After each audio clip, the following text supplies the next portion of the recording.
recording.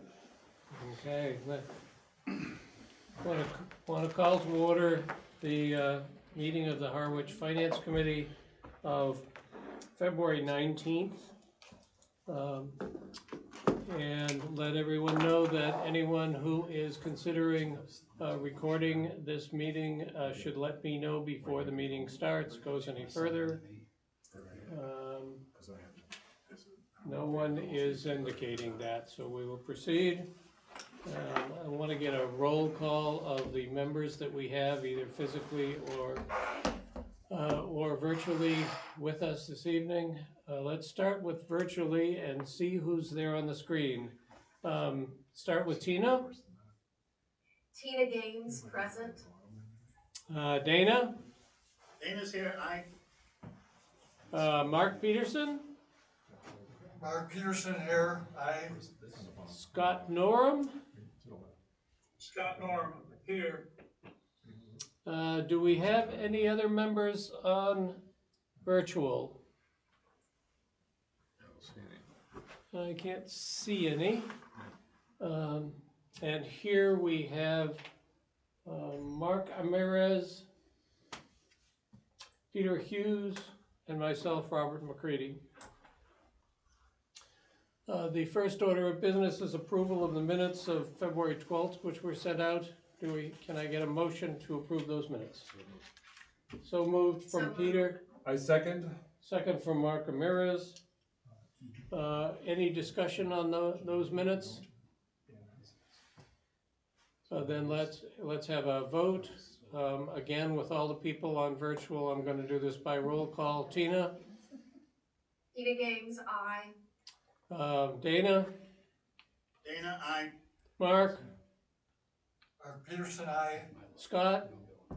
Scott Norm, aye. Peter? Mark? Aye. And I'm an aye, so that is 7-0.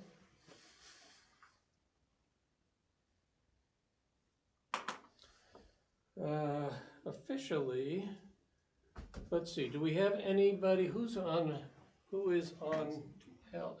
virtual? Scott, Jen Mintz, who is CG? Would you let us know?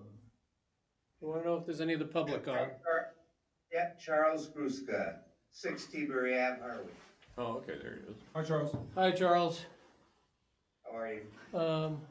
Based on our indicating that we would not start the presentation of Cape Tech until 6:15, and having public members here, or at least virtually, I think we need to wait until 6:15 to start that presentation. I think it's at least safer, even though the agenda does not specify those that time. So we have a little break here.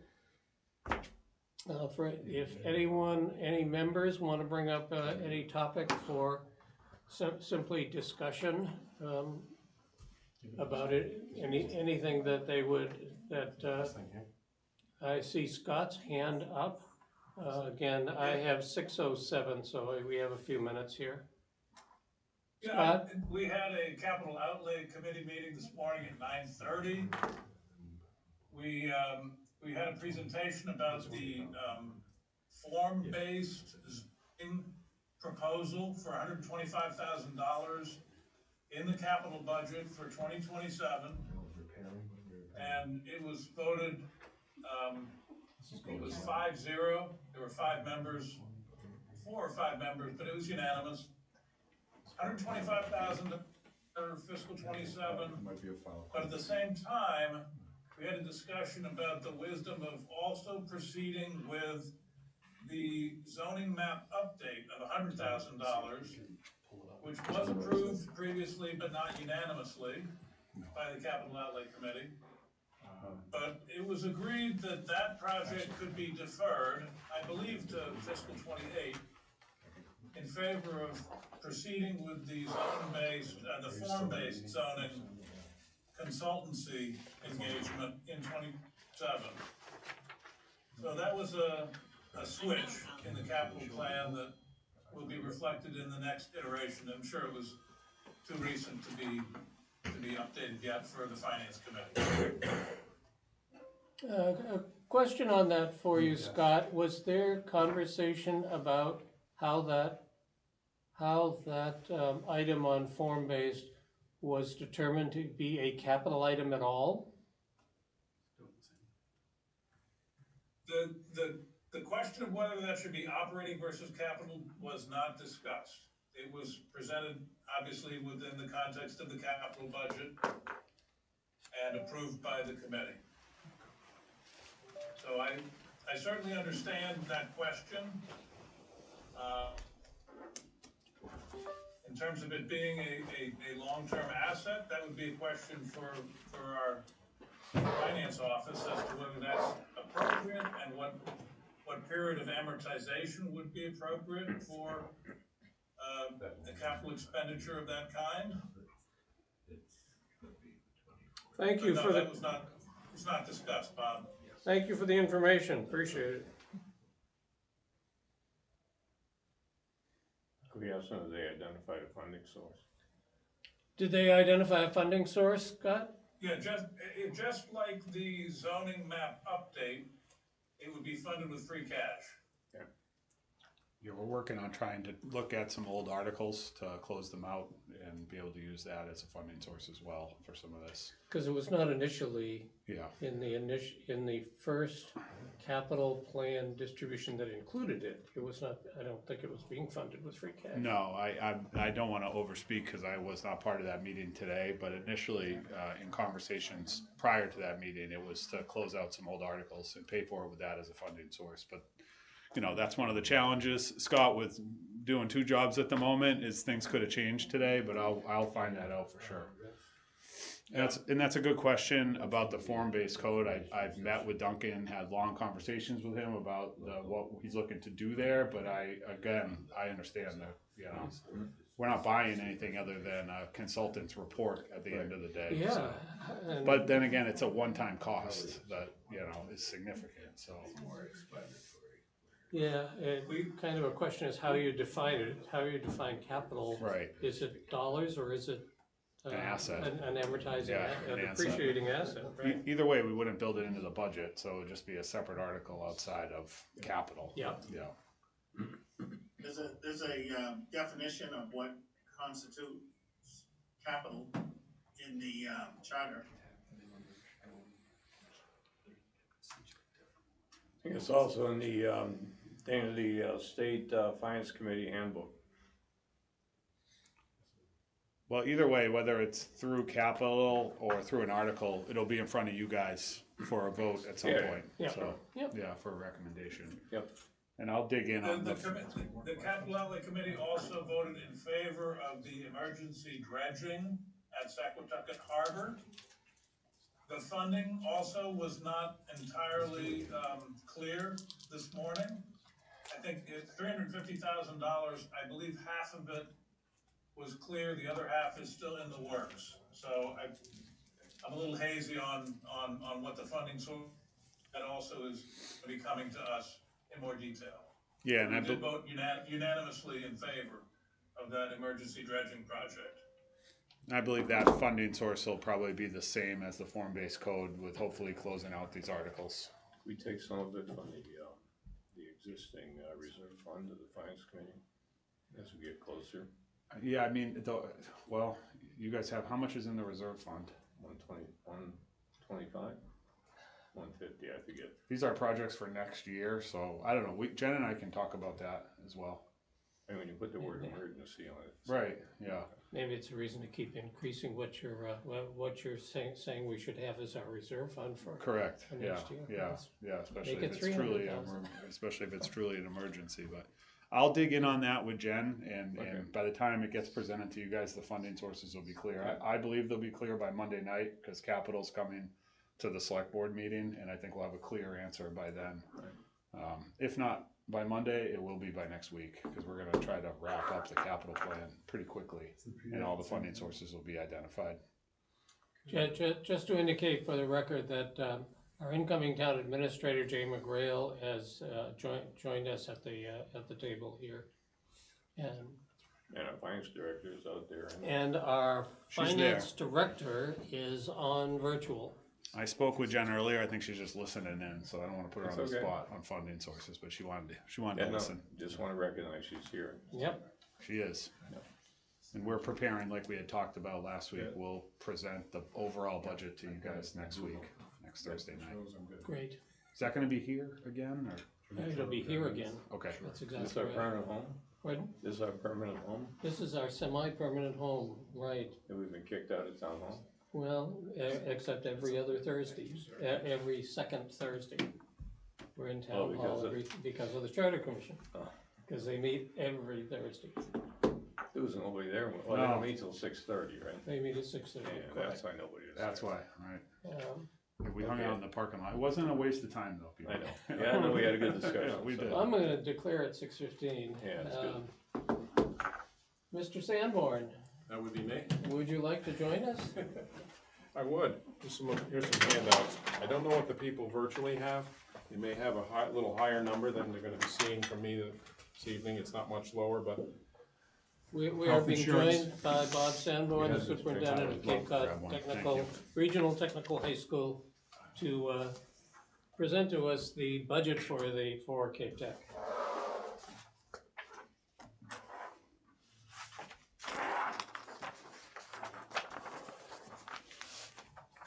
so being passed out as a PowerPoint presentation you're seeing and a line item budget. As I said, there's maybe a little difference from what is in the virtual packets. It is a little bit of a lower number, not much, but a little.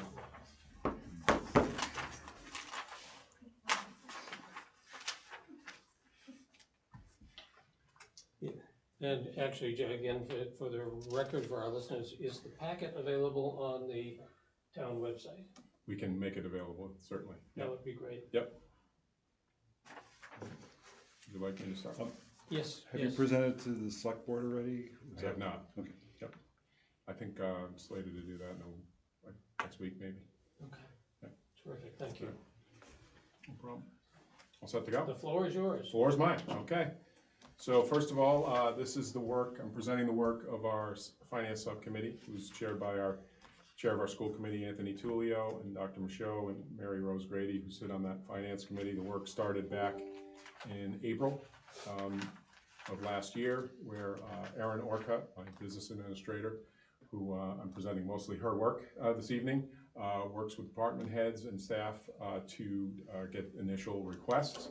And then I think this is version 5 of the budget since the beginning. So is what I'm presenting this evening. Okay. So a little bit about our enrollment.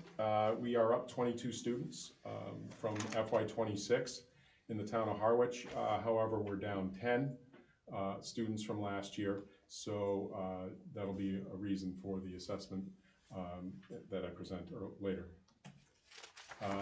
Just looking at our overall enrollment, Barnstable leads the pack at 28.2%, and Yarmouth right behind them at 24.3% of our overall enrollment. DY and Barnstable make up over 60% of our overall enrollment. You'll see Harwich is at 8.8%, down from last year. Our enrollment since 19 is a good story, from 570 in 2019 to 703 today. A steady growth attributable to many factors, not the least of which is the support of our taxpayers, the Harwich taxpayers, and all 12 towns approving our school building, which has become a great draw. Vocational technical education has become a great draw. The cost of our college education has led to a great draw for us as well. So I think it's multifactorial of why more and more students. We have 703 students, as I said. This coming year, we have 471 applications for 190 spots. So we have a significant wait list, and we've had for the last 3 years, a significant wait list. We're actually applying for grant funds, hopefully here in the next day or so, to hopefully expand a bit with a facility on site and go into environmental science and vet tech. but that's going to be very dependent on that grant coming through in the next day or so. Quick question? Yep. What is the maximum, under the current structure, what's the maximum enrollment? So the school was built for 650 students, so we're at 703. But the MSBA considers it 85% utilization, so there is room. There's about 15% more room to bring in students. The real challenge right now is schedule, our academic schedule, and then the square footage of the shops, that they have limitations. So we haven't reached those limitations yet, although in some of the shops we have, but in some of the others we would need to add additional staff to accommodate more students in those programs. So this is just a trend over the last several years, starting in 21, and you can see Harwich's trend there in the middle. 58, 51, 71, so we're kind of in the middle, so it's lower part of where you've been over the last several years, at 62 students, down, as I said earlier, down 10 students from last year. So the budget I'm presenting this evening for those 703 students is 4.51%. Increase over last year, which is an increase of $833,000 over the previous year, at over 26. You see the history, and it's very hard. I'd love to get back to those years of 19, 20, 21, 22, 23, but the numbers, for all the reasons you already are probably aware, it's very difficult to get back into the 2s and 3s right now without significant cutting, due to inflation, collective bargaining agreements, and all those things, and insurance, benefits, all rising at much higher than 3%. So we're at 4.51 this fiscal year. Are your contracts settled at this point, or are they? Yes, all our contracts are through 27, so through this budget. Yeah. So we'll be in collective bargaining next year for. And but your labor cost is certain, basically. Correct, for next year, yeah, those numbers are hard as far as labor. And I believe for the Unit 8, which is our teachers, which is the most amount of people, it's a 3.25% increase from the previous year. So where does the money come from? Mostly from our 12 towns. As you know, even though they're looking to build a new bridge, I'm sure the Chapter 70 funds are not going to make it over the new bridge, just like they didn't make it over the old bridge. So we continue to put the burden on the 12 towns to fund our budget. You see in the form of assessments this year at $14,912,000. State aid has increased about 3 or 4 years ago through the Student Opportunity Act. We did have an influx of some funds, so that picture got a little better, but in the last several years, it's returned to its, right now, this budget is, I think, Chapter 70, we got $75 a student. I don't think I have to tell you that really doesn't go very far. It's about $50,000 more than we got last year from the state in the form of Chapter 70. Also in Chapter 70, in state aid is our Chapter 71, which is transportation reimbursement. And the total of those two is the $4,267,000. And then a small amount in things like interest income and facility rental is the local revenue.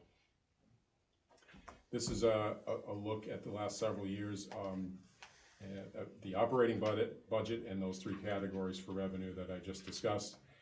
We got a little exuberant a couple of years ago in utilizing our excess and deficiency funds. That's why you see a significant decrease in the local revenue. And we're going to have to be pretty conservative on that in the next couple of years. But we are building it back up, and we should be able to use that as a revenue source in about 2 years, I would say.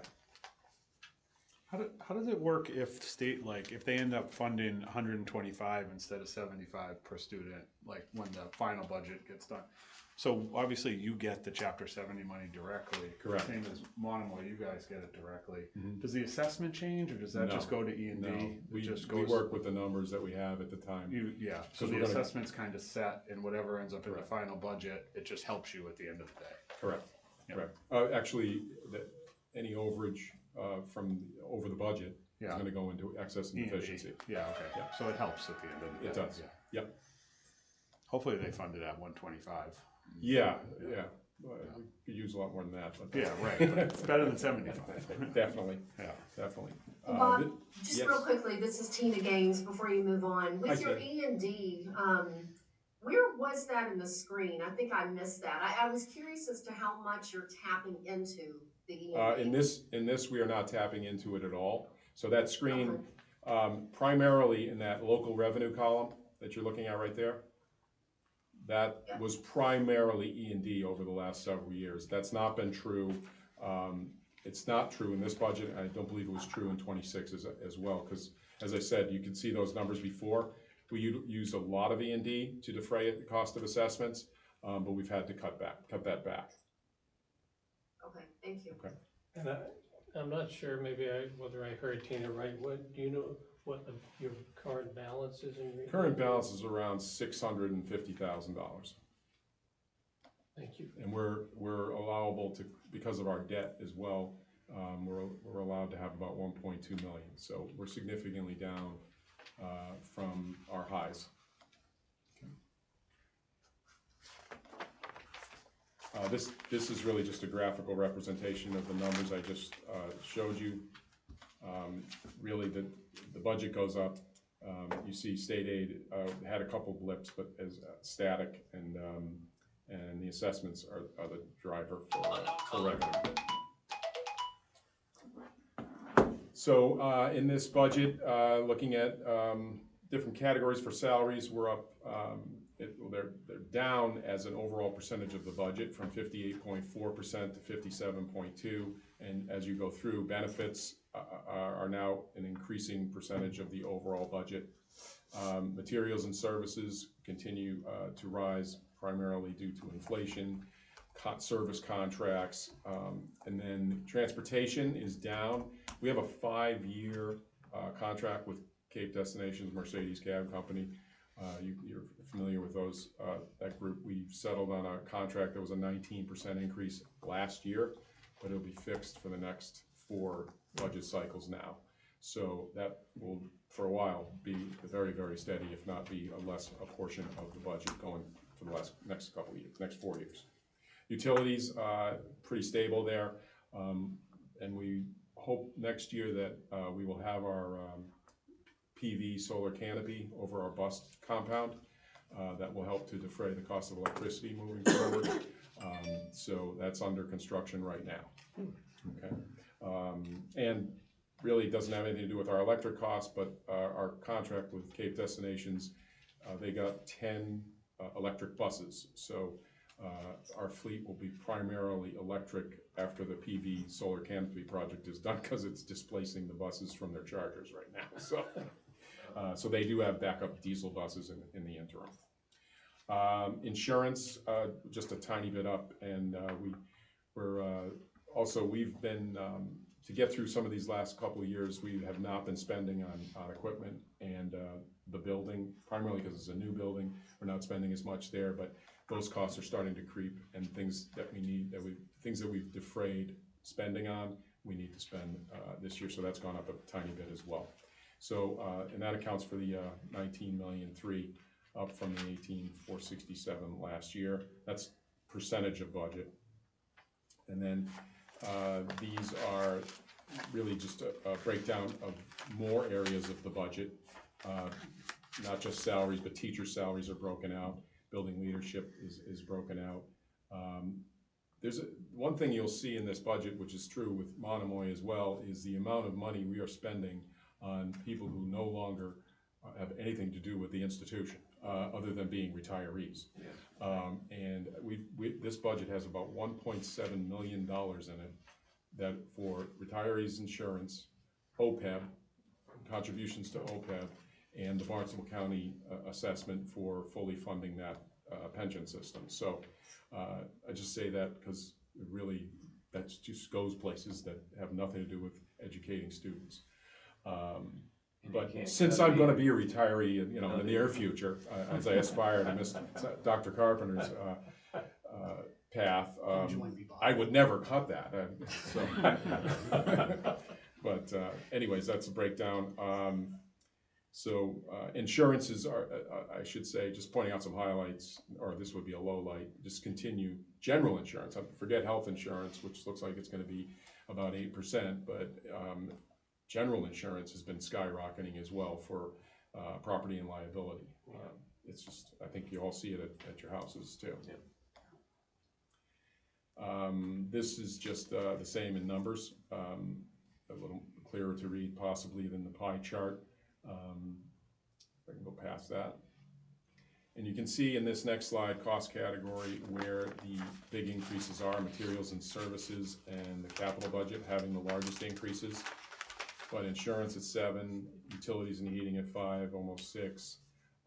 Salaries, now we do have a 3.25% COLA, but that's adjusting for people in and out of the organization. We did cut one science position in this budget. It was really just a retirement that we're not filling. So that also helped the overall change in salaries.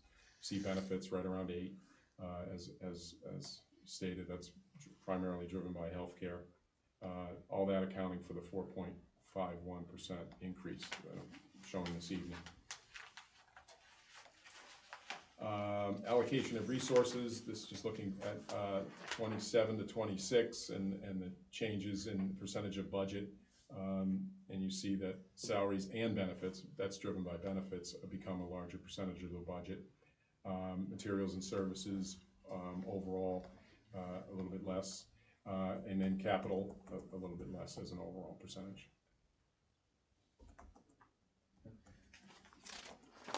So that is the budget. So I would stop there. The next slides are about capital debt. Would you like me to keep going and then just go to the end and ask questions at the end? Sure. Does that work? That Okay. works. Yeah. This is just the debt schedule for the new school. We're actually in the 6th year of the school and the 8th year of borrowing. And it's a 20-year note at 3.3% interest. This is the overall cost of borrowing that you're looking at here. Capital debt assessment for Harwich, you'll see in this chart here, in this table, at $474,862. That's for the debt. And then for the operating, it is $1,353,529. As far as last year's assessment, as I challenge my eyes, was $1,529,907, down from last year, and really driven by the decrease of 10 students is what's really driving that decrease. You get a smaller percentage allocation. Correct.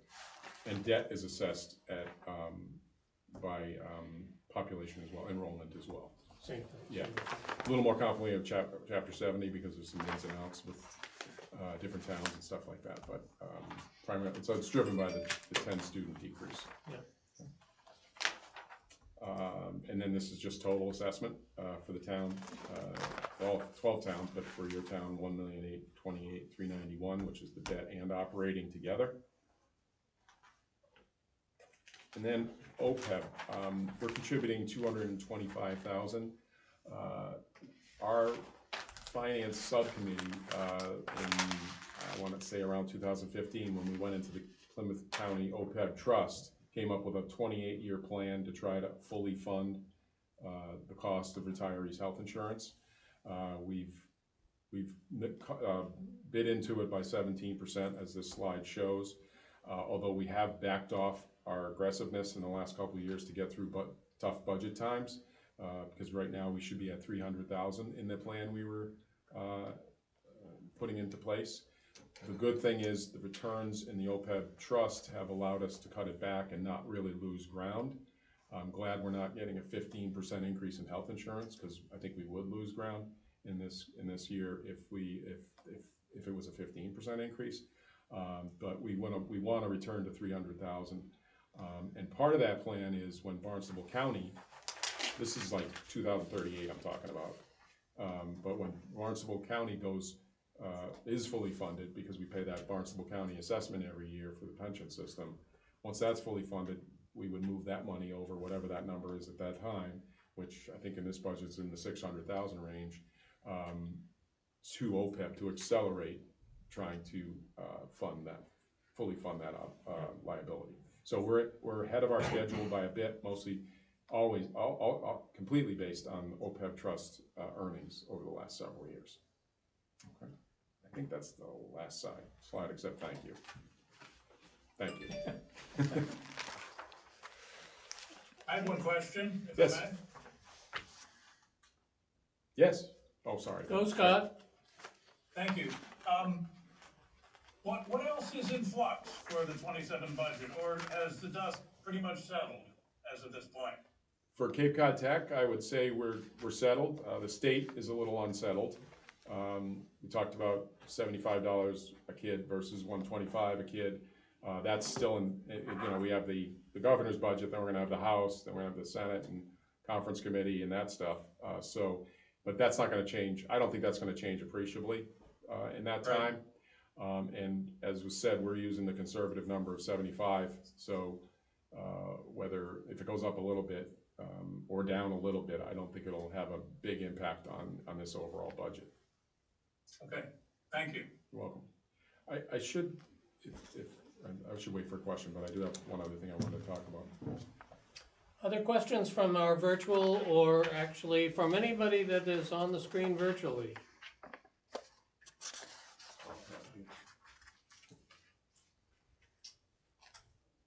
From the audience? Peter? I just ask, and I assume I know the answer, but assume your insurance deductibles are kind of maximized. Yeah, they're benchmarked to the group insurance commission. You're talking about health insurance, right?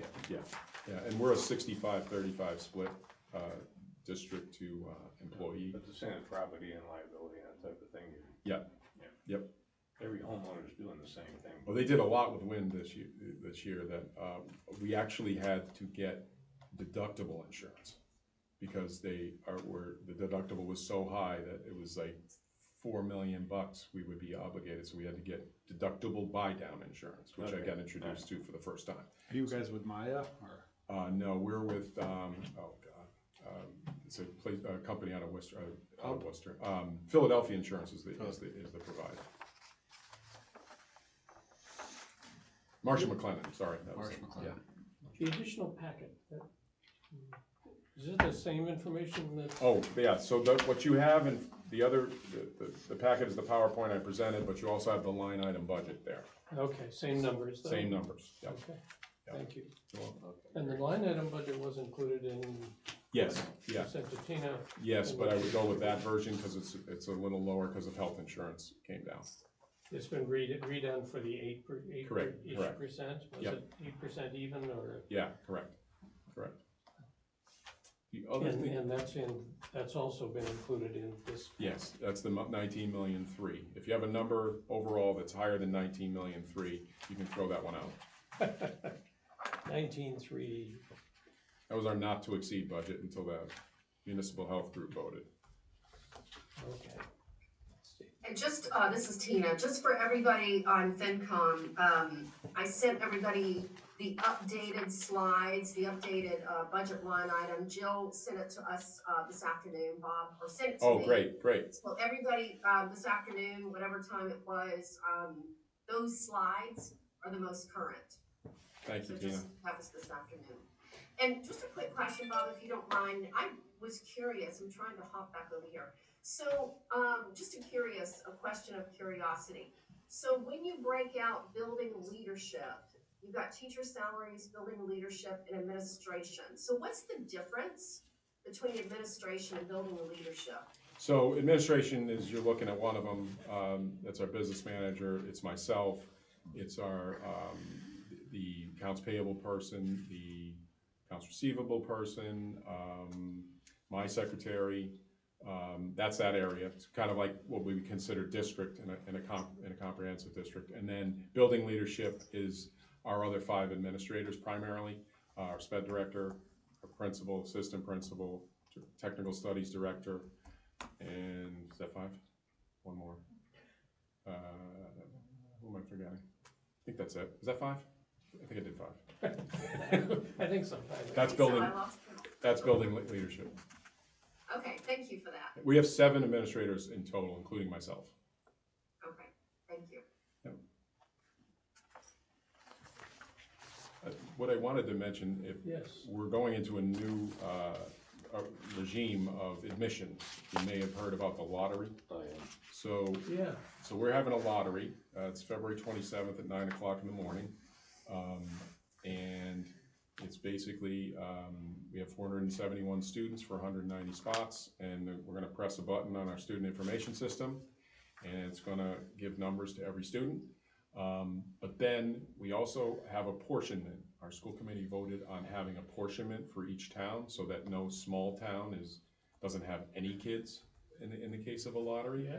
So the slots and it's based on enrollment percentage in a given year. So the applications from Harwich this year were 50 out of 471, so that's their application percentage. And what it comes out to is 19 spots in the freshman class for Harwich. Guaranteed.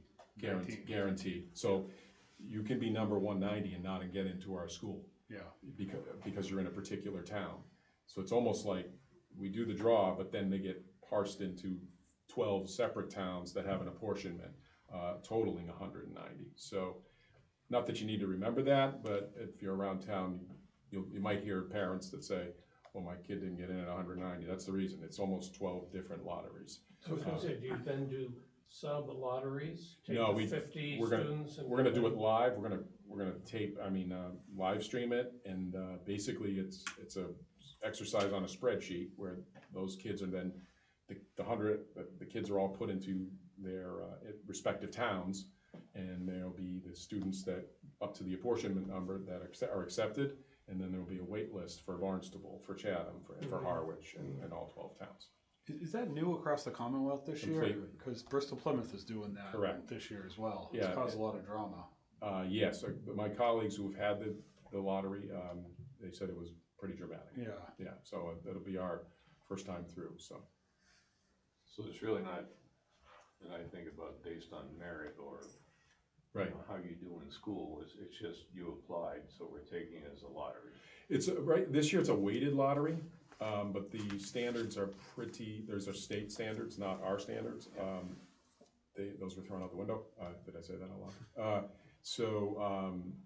Those state standards are it's like 27 if you have 27 absences or less in 270 days, you get credit for that. If you don't do anything very, very severe discipline-wise, you get credit for that. So these are weights that applying gets you a weight, and going for an interview that is not scored gets you a weight. So you can get 4 weights. Almost every student is going to get the 4 weights, I think, in the end. There'll be some 3s, but not very many.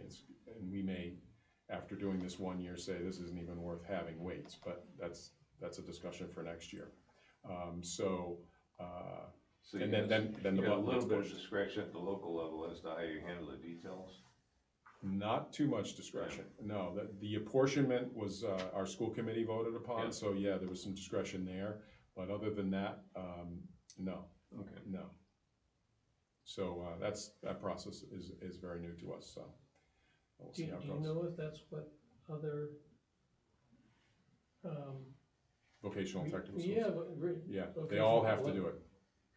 Are they also doing the same kind of proportionality? No. Some have it in their regional agreement. We did not. This was a local decision by our school committee to do this when the lottery came up. Yeah. So it's a little bit different based on regional agreements with regard to apportionment, but almost everything else I've said is pretty standard for all the vocational technical schools across the state. Like I Bristol was saying, Plymouth. Bristol Plymouth is rolling out the apportionment as Yeah. well this year, and that's, so there's a lot of towns that are like, they're coupling that with the construction of a new building. So there's a lot of towns that are grappling with, well, we're paying this massive capital assessment, and maybe we're not even gonna be able to get, Right. kids into the building, but. Yeah. But then again, the capital assessment's based on enrollment, and so Right. if nobody comes and you're not paying it, it just causes a lot of drama, Right. is what it comes down Yeah. to, This year in particular. yeah. And probably will continue to, I mean, it did at the state in I'm sure, and yeah. discussing it, and seeing the reality will come back around and create more conversation going forward as Yeah. to how it worked, how it turns out that it works out. Yeah, I mean, at least we're guaranteed 19 freshmen. you know? Right. That's right. Yeah, Yeah, there'll still be fluctuations in a start. given year right. because of popularity one year versus another from Harwich, but it is a little more stable in that way. And previously, it was in admissions, there was a scoring system, they were interviewed, their grades were looked at, and all those had point values up to 100 points, and then acceptance was based on the score on that system. Yep. But that went away with the lottery. I think we talked briefly with you about this a year ago. Yes, yeah. And at which time it was still in the state discussion. Yeah, we were making monthly pilgrimages to Everett, Massachusetts, trying to stave this off, but we were unsuccessful. So. Well, thank you very much. See how it works, yeah? Yep, thank you. Clarifying question? Yes. Clarifying question. So Bob, I've been trying to follow this whole lottery process over the last year, so I just wanna make sure I understand. So it's lottery first, like, are you still, once people have come out of the lottery, are you still doing the interviews and all of the weighted things you were just mentioning? Or I just wanna make sure I heard you correctly. So, we are doing, the weights that I mentioned. Right. But there's no scores. So you either get a weight or you don't. With regard to the interview, if you do the interview, you get the weight. You could say nothing in the interview, you just attended the interview and you get the weight. So, yeah, it's in like, attendance, it's the 27 or less. If it's 27 or less, you get the weight. And you're still in the lottery if you're over 27 absences, you just don't get the weight for attendance. Okay. Same with discipline. Okay. And then if you apply, you get a weight as well, which is pretty straightforward. Okay, I was just trying to understand does everybody go in the lottery and then if your name gets pulled, you do these things, but it sounds like No, they you do these things to get into the lottery. Is that right. the way I heard it? Yeah, there's very little to do though. It's apply and then an interview, and then there's that attendance discipline thing. Okay. Okay, thank you. You're welcome. Looks like we got one more question over there. Oh, we do, okay. Who's got a question? Yeah, Mark Peterson here. So if I understand what you're saying about the lottery, there's a bigger demand than you can handle right now, is that? That's correct. Okay, and what are the biggest constraints of allowing more students to? Square footage of the shops, or adding additional staff. That's not a constraint. We'd have to add additional staff in some of our shops that can accommodate more students. And our academic schedule has a little bit of a limitation to it as well. So it's not necessarily merit of students, it's more physical and or teacher. So before the lottery and now, there was a limit that we could fit. Right. But the merit piece is now gone with that, that it's a lottery now, so it's. You're just resource limited is what you are. Yeah. Yeah, resource. Yeah. As I said, we're exploring a building on the right-hand side of our campus of the new building. But that grant is to be announced in the next day or so. I was hoping to hear today. If we do get it, we could, over 4 years, add about 100 seats. Okay, great. What grant is that? It's the CTE expansion grants, Capital Skills Grant Program. State grant? Or? Yeah, so State grant. it was kind of like, one of the reasons for the lottery was the big wait lists, but then our argument during that whole time was we need more seats. So they also put some funds into incentivizing more Capital seats. expansion. Yeah, exactly. Well, good luck. Is that 100%, Thank you. does it cover 100% of the addition if you will? No. Okay, so you have to go back to your towns We've said we're not gonna do that. We're gonna do that for the cost, the ongoing cost of the programs, but we're committed to not taking care of the capital ourselves, so we're gonna have to raise additional funds. We've raised some funds already. Right. We got an earmark in last year's budget for $300,000. We got a grant from the Capital Skills Program previously of about $500,000. So little pieces have been already gathered, but we're gonna have to, if I find I got the grant tomorrow, we're gonna have to go get the tin can out. Okay. Good, thank you. Thank you. Good to see you. Thank you. All right. And I want to thank the technical expertise of Dr. Carpenter. I think before you leave, we Doing have two theirs. other questions Oh. here in virtual land. Virtual. Scott Norm? May I? Sure, Scott? Thank you. So if the constraint is the shop square feet, and do you know what trade or shop the applicants are headed towards? And Yeah. do you base the admissions on that sort of expectation of where they're gonna actually study? No. I know that's a tough question, but. Yeah, so the second part of that, all the ninth graders go through exploratory. They may think they know what they want, but they go through every program for a half a day, then they go to 6 programs for a full week. I think then they make their decision, and that comes up around February. So it's a very detailed look at everything we have to offer before they ever choose what shop they're gonna be in. So, but what are the most popular shops, which is your first question? Construction right now is HVAC, plumbing, and electrical are very, very popular. HVAC doesn't have a room to breathe in the new facility, so we really can't expand that without a different an addition. Carpentry could expand. The size of carpentry is big enough. That would necessitate another teacher. Electrical, same thing. And then when I say plumbing, not really. So it's a constraint shop to shop. Health assisting is very popular. Marine tech is very popular. Really, all of our programs are fully enrolled, with the exception of possibly design and visual communication, and culinary arts, which we've had some personnel changes there.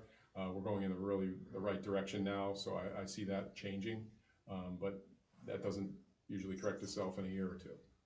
So most of them are very, very popular, to your question, and that can change year to year.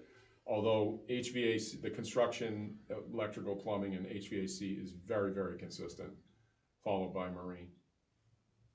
But you never have the situation where an admitted student in the second half of the first year or the second year is not able to pursue the chosen trade?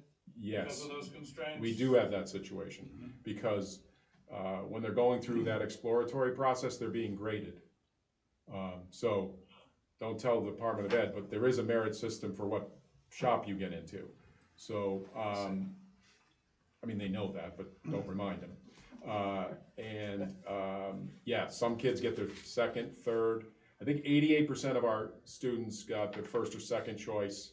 And I think it was like low 90s got either 1, 2, or 3. Their first, second, or third choice, I should say.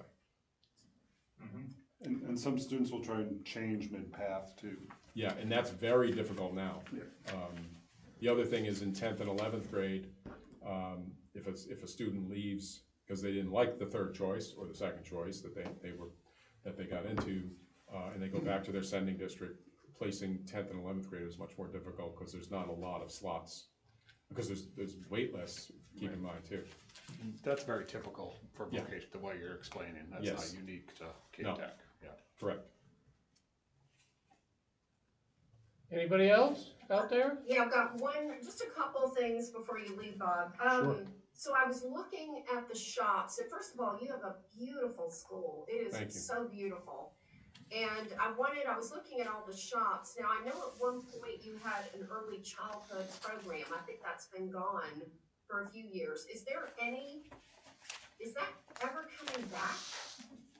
I don't see it coming back in the school program. However, if you've been to our campus, so as you drive up, there's that house on the right. I don't know if you've ever noticed it. Some people call it the Gilmore House. The YMCA rents that from us.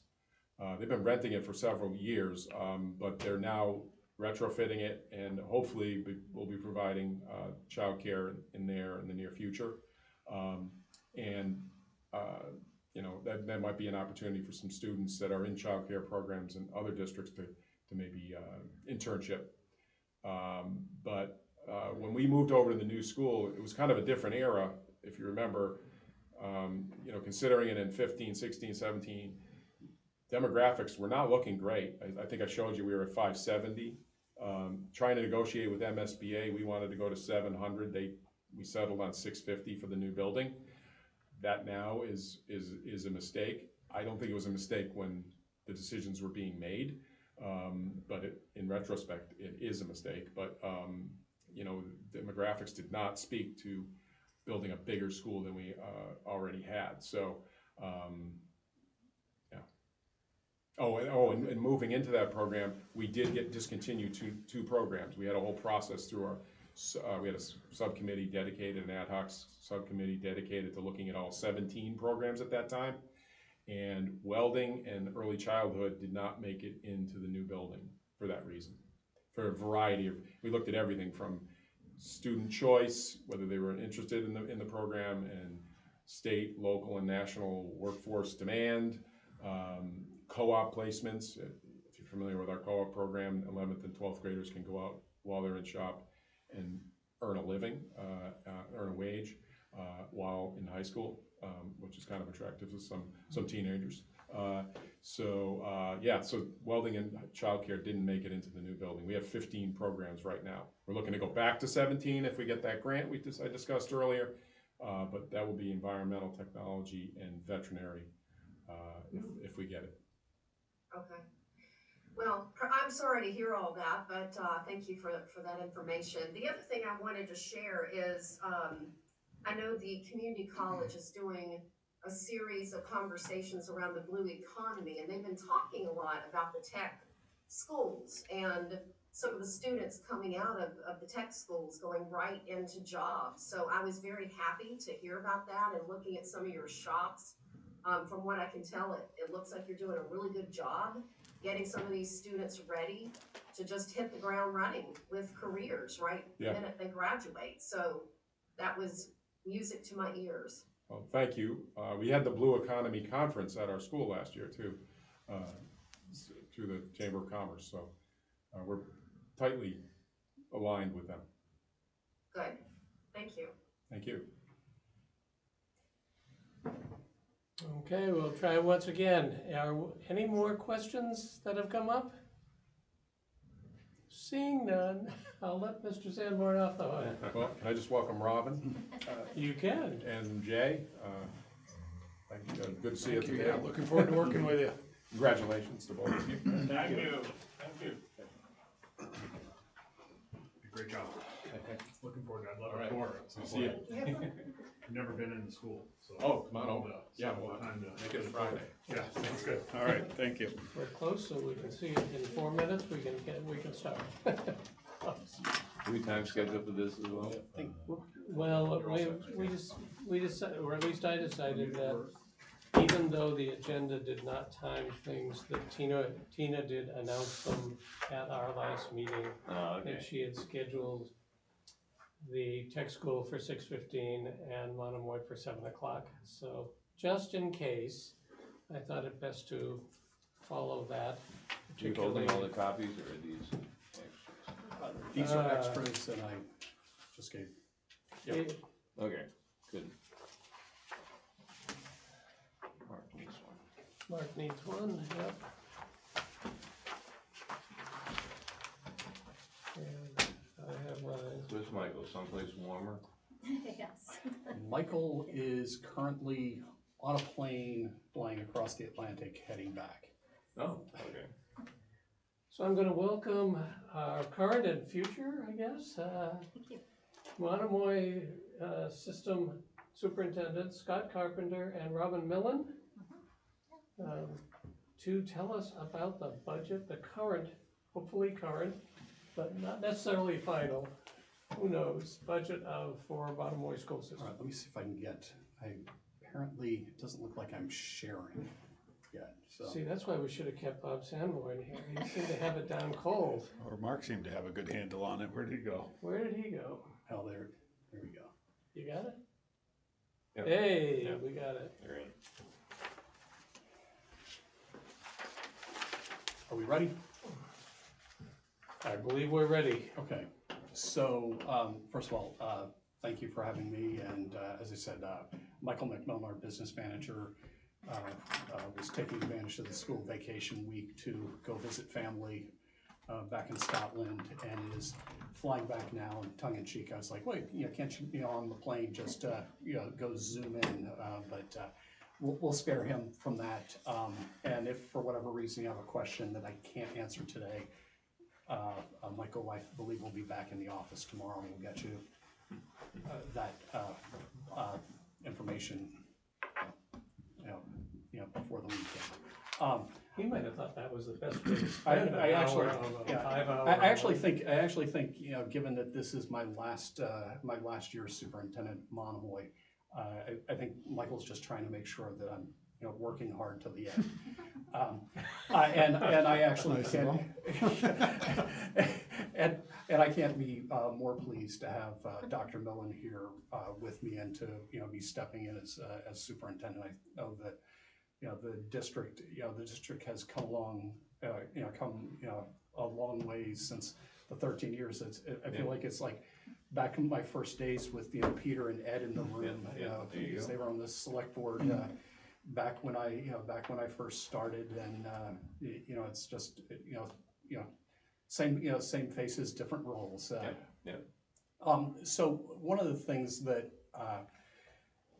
we did at the budget hearing that we had last Thursday is do a little sort of retrospective on some of the things that have changed about the school district over the 13 years, in part as a chance for us to celebrate some things that have really gone well, but also concerns that I have about this budget. So the budget, as we'll talk about it this evening, is a reduced staff level service budget, and so we fully acknowledge that that the enrollment of children across the Cape in most districts is in decline and has been in decline for several decades.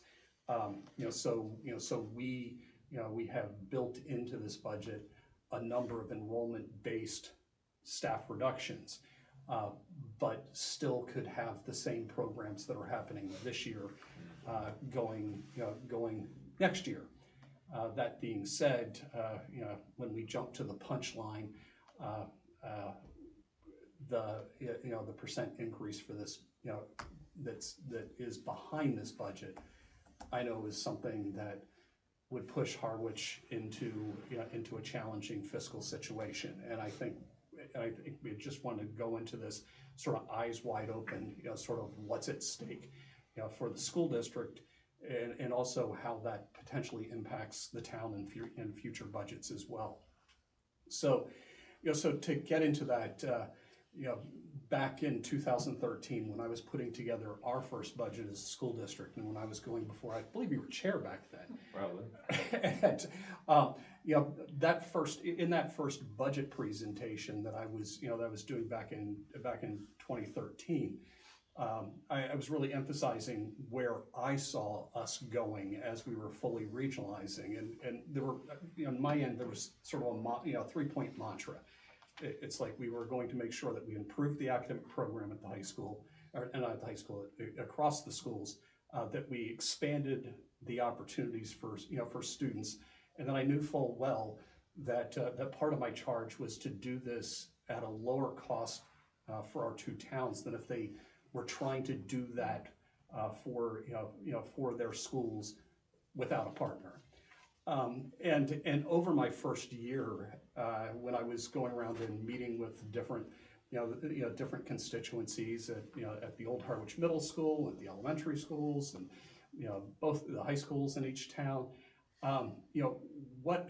What I kept hearing were sort of concerns that I would say, were sort of like a pride issue in the schools. There were so many of the children in our two towns that, they and their families looked at like the better school system was somewhere else, not home. And the financial reality of that is there was so much money that was heading out the door. And one of the great successes of Monomoy that I'll kind of show you here is we have done wonders at keeping the families with us and keeping the funds in the school district. And I am concerned that if I'm ever in a situation where I have to go and say, okay, it's not a reduced staff level services budget, but there's a reduction to services in there, in the landscape of intense school choice, and the Cape is sort of the Wild West of the intensity of school choice, that parents may quickly decide to make decisions to go elsewhere. And I know every time, in my time here, when our neighboring district to the west has fiscal uncertainty about their schools, the number of school choice applications that come our direction, it just doubles or triples overnight. And we don't want to see us, I don't want to have my last budget here be one where, Robin spends the next 13 years trying to claw back the families and claw back the money. Well, we're just gonna blame you for everything. I mean, Yeah, but that is the advantage of it. So one of the things I went back to is long before I ever showed up on the Cape, the Chatham Harwich Regional Planning Board hired Mark Abrams to do a fiscal analysis when they were trying to put Monomoy together, and Mark in that analysis was looking at what the potential assessments would be for the two towns, what the capital expenses would be, what the borrowing costs would be for building a new high school, and comically, he had in this report a whole section on what he anticipated to be the fiscal needs to renovate the middle school, which we have now waited 16, like we've deferred what he thought needed to happen for 16 years. So, so we will, starting April 1st, the middle school siding and windows project will happen, and we'll be coming to both select boards with the roofing project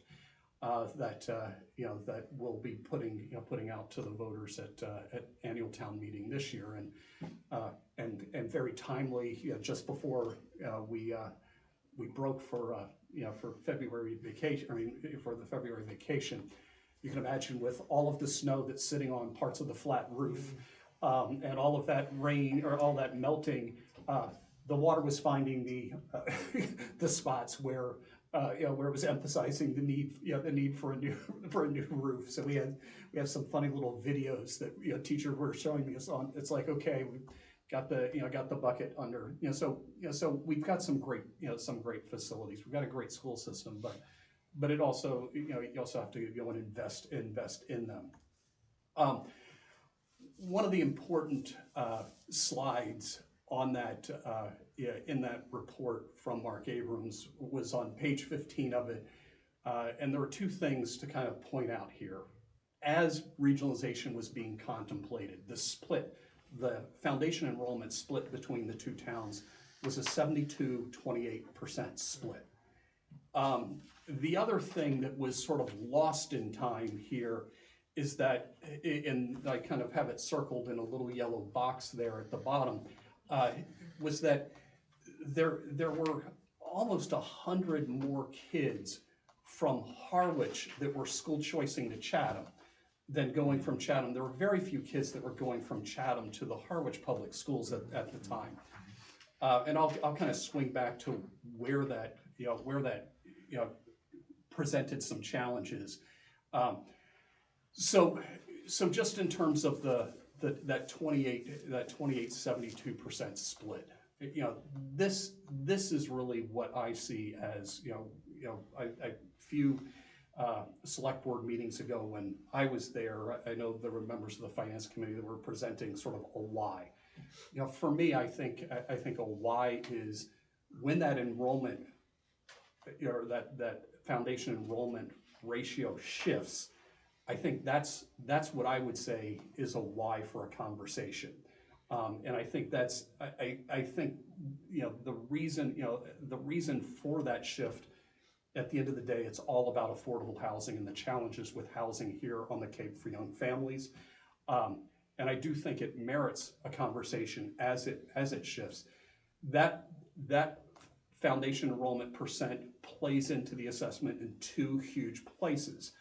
First of all, it's the biggest driver in how the state divvies up the minimum required contribution, which is the first big chunk in the assessment calculation.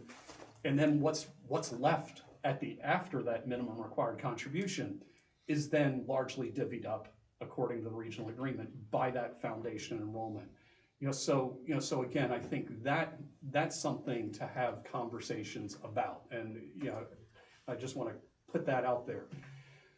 What was lost in time was that little thing that circled in yellow, and which is that foundation enrollment split.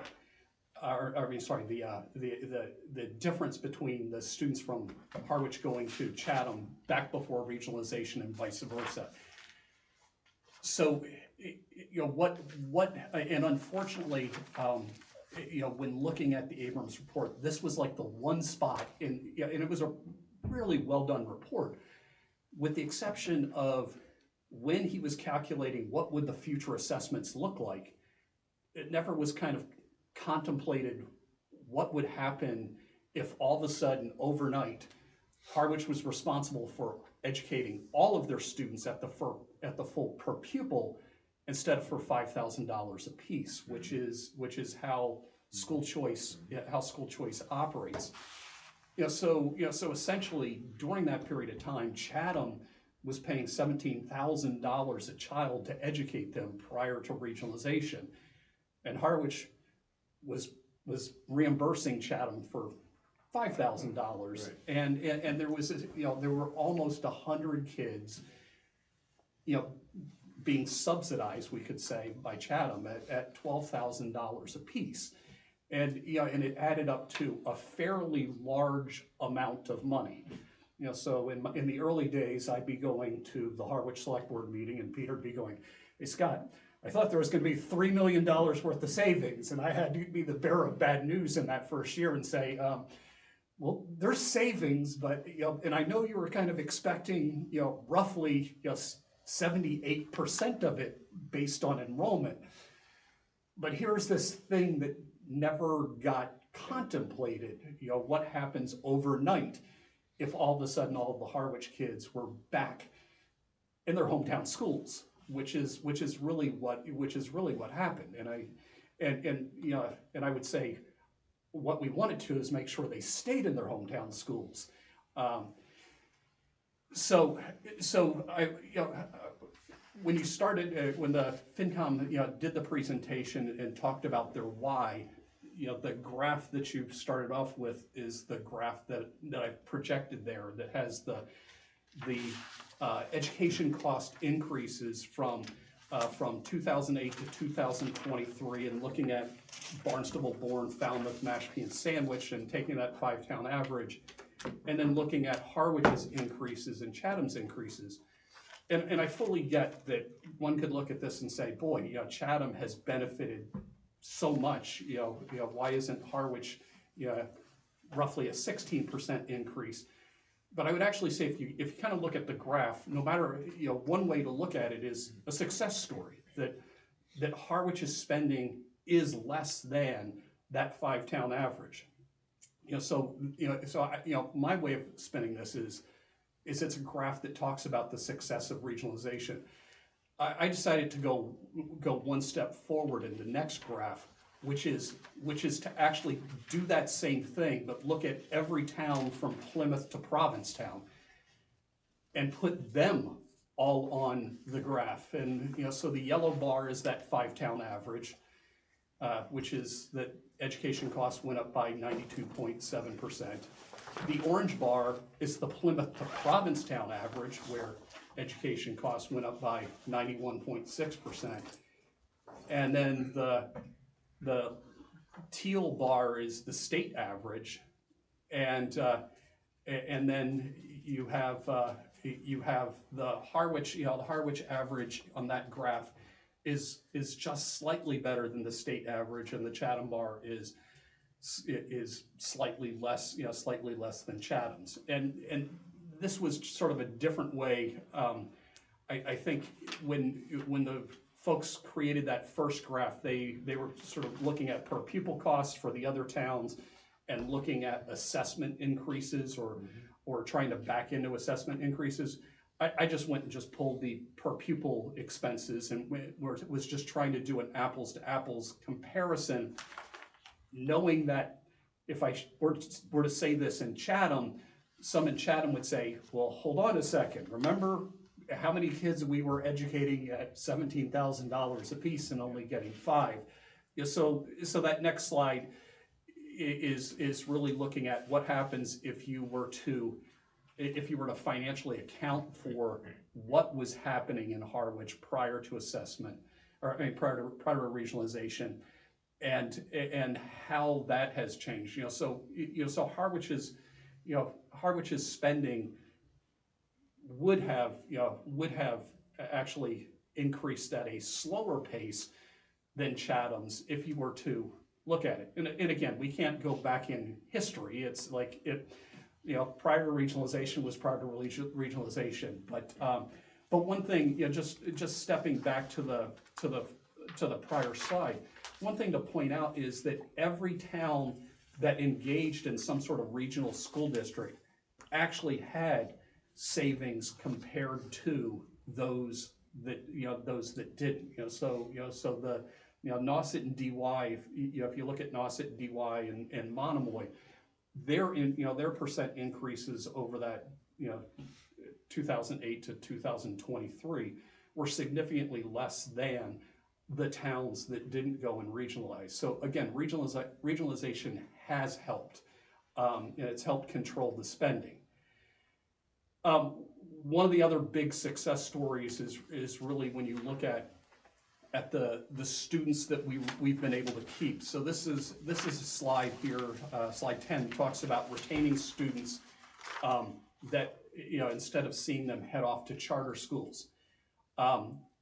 In FY10, Harwich had 36 kids that were heading out the door to charter schools. Today, Harwich has 36 kids heading out to charter schools. Chatham in FY10 had 6 kids heading out to charter schools. Today, 4 kids. And one of the fundamental differences between then and now is enrollments dropped by quite a bit. So so we could say, well, okay, there's 2 fewer kids heading out to charter schools. Proportionally, it's we'll call it negligibly more kids have head off to charter schools. What has changed substantially between 2010 and now is the landscape of charter schools.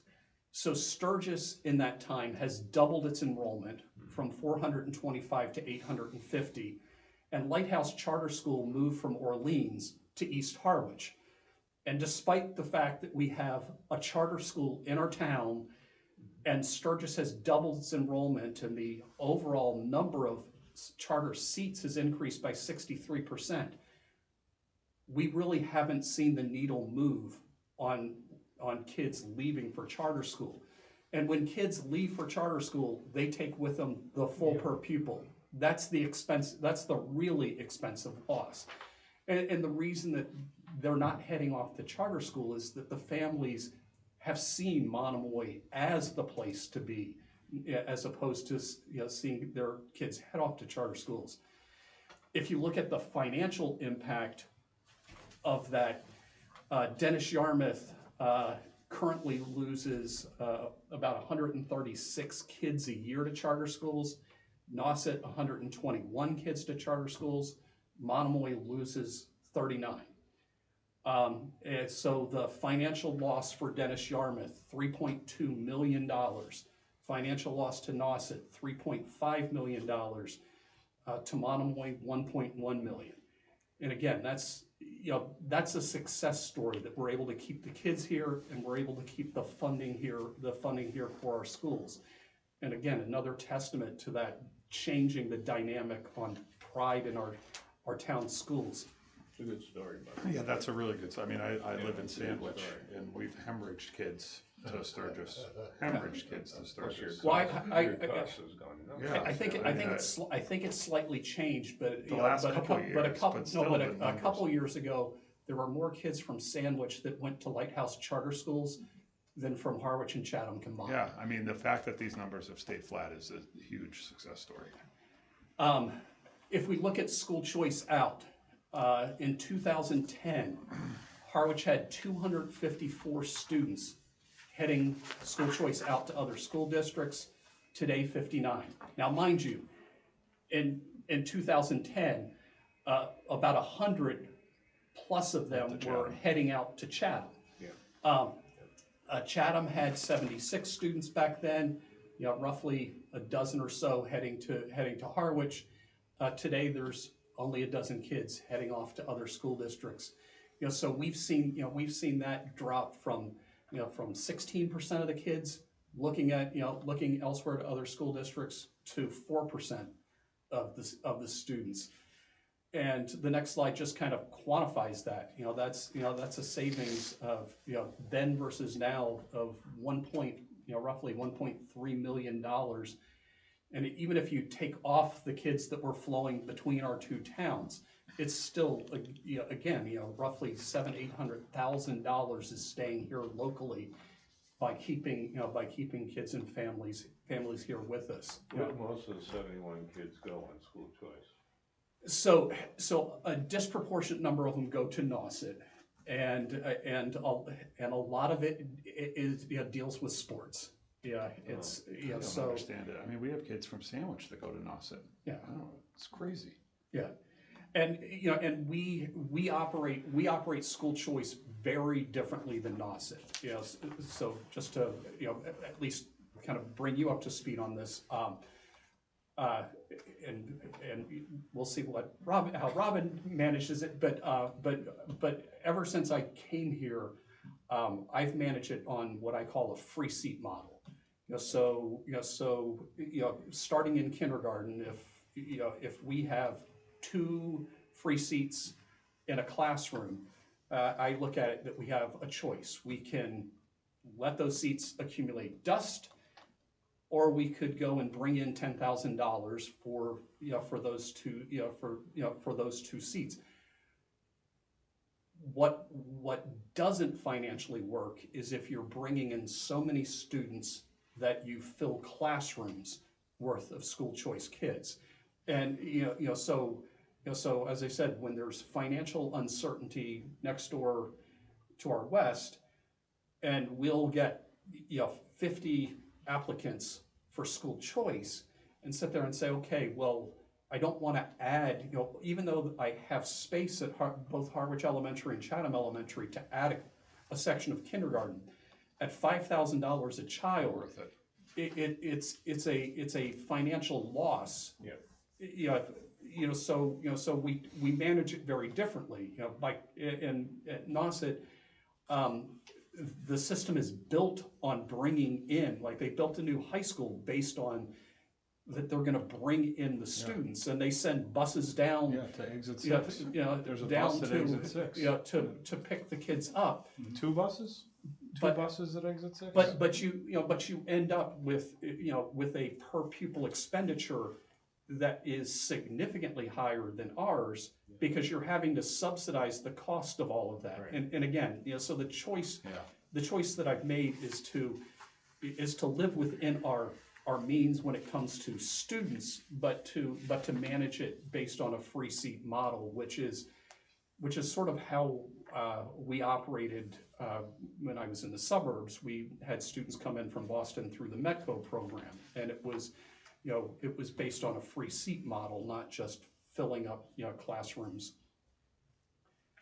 So, so I share that, that whole, sort of like where we were, where we are, just as a little bit of a warning, in that if we do have a situation where we're impacting the educational program, where we reduce opportunities for kids, or where families start to get anxious, there's the worry that there's going to be flight out, and once the families are gone, they're gone, and it will take years to go and get, they're not going to come back. Instead, you need to kind of build back the trust and pride, pride with the families. So I share that on the front end, knowing full well that that when we flip to the slide here on our budget, and our budget percent increase is a 6% budget increase,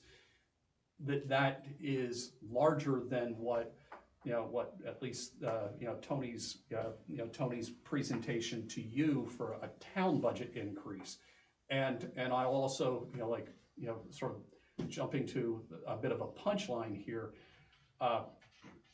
the assessment goes up higher than that only because some of the revenues that come in, like the state aid's not going up as fast as other costs. So when your other revenues aren't increasing at that same pace, it's the assessments that end up having to pick up the gap, and we'll get to that little piece. The other thing that also creates some of the tensions on that is just when the foundation enrollment ratio shifts, and on average over the last over the last 13 years, but particularly since COVID, it has shifted precipitously towards Harwich, and that that ends up creating some of that fiscal tension. So just where this budget sits relative to other times that that we have been out there publicly speaking. I think when Michael and I went to the Harwich Select Board about a month ago to do the first iteration of the budget presentation. So we presented that January budget, and at that point in time, we were looking at about a 7% increase in our budget. Since then, some of the things that have come in, the biggest one is, we have state numbers, but the biggest really impact is the health insurance. We were carrying a 15% placeholder for health insurance. The health insurance broke favorably at roughly 8%. So that allowed us to go and see that budget decrease some. Where this budget sits relative to budgets since FY13, it's the largest percent increase, but you'll also notice there that there's really been a trend since FY23, that there's, like, each year there's a gradually larger and larger budget increase, and it's concerning. I mean, it's concerning if I was on the finance committee. It's concerning if you're in my shoes, particularly with this budget, because, as I said, this is not a I'm adding staff budget. This is a reduced staff budget, and we'll get into that. And still, even with the reduction in staff, you have those increases.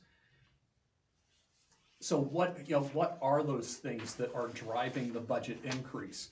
I feel like a broken record because Bob Sanborn has already talked about all of these things. Property insurance has increased significantly, each year, including in this budget. We have included in this budget, at this point in time, it still has all of these requests that the principals made. So we had, each year we have sort of a budget workshop where the principals will go and share what do they need to, to really strategically enhance programs within their building. Most of those budget requests aren't staffing, but some are. Those are still in this, and I'll talk about what things we might need to go and look at.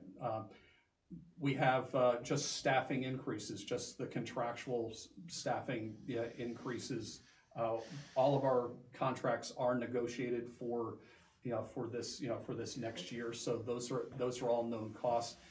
Health insurance, even coming in at 8% is a huge increase there.